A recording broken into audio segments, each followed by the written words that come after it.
Habituellement sur 2 jours, cette année, les Vasconiales de Saint-Sevé s'étaient transformées en festival médiéval sur une journée.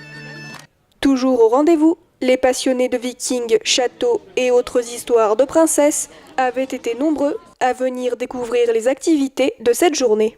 Une fête médiévale avec des troupes professionnelles qui viennent nous faire revivre l'époque médiévale. Donc ici vous avez donc le campement médiéval, non, avec les Battle of Colors et les ribauds de Pacoy, avec les combats. On crée des armements en mousse pour permettre à toute la famille de s'amuser.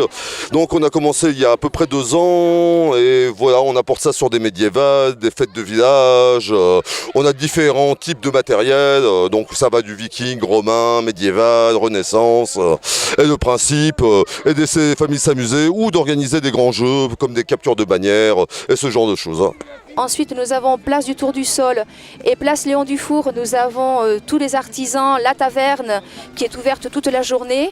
Et ensuite, nous avons à l'intérieur du cloître de l'abbaye un espace exclusivement réservé aux enfants où il va y avoir donc des jeux d'autrefois, où il va y avoir une petite animation aussi en forme de BD sur la vie de la jeune fille, des jeunes filles au Moyen-Âge qui est très ludique et très instructif pour les enfants. Nouveauté cette année, certains commerçants de la ville avaient souhaité jouer le jeu en proposant leurs services dans le but du festival. Je crois que je suis pas née à la bonne époque, en fait. J'aime beaucoup tout ce qui est coiffure médiévale, mais aussi beaucoup d'années, en fait. Les années 20, les années 50, où elles avaient des coiffures, voilà, où on pouvait, nous, coiffeurs, s'amuser. J'essaie aujourd'hui de rester dans la tradition médiévale. Voilà, donc c'est pour ça que j'ai choisi les tresses en fait. Et les petites filles adorent ça, c'est le temps des princesses. Ville médiévale, chaque année Saint-Sevé continue d'attirer de nouvelles personnes souhaitant en apprendre plus sur une époque qui fascine.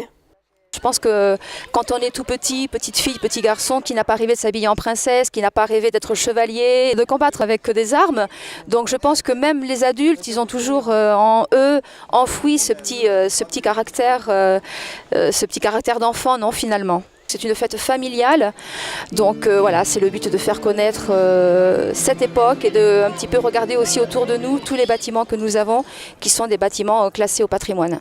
J'aime beaucoup, ça m'inspire, ça m'aide à m'échapper, à voir un autre monde, un petit peu comment c'était avant, dans le traditionnel et tout. Et je trouve ça très sympa, tout ce qui est orienté vers la... Bon, pas vraiment à proprement parler la spiritualité, mais il y a beaucoup de pierres, de choses comme ça, de trucs bruts, donc ça me plaît beaucoup.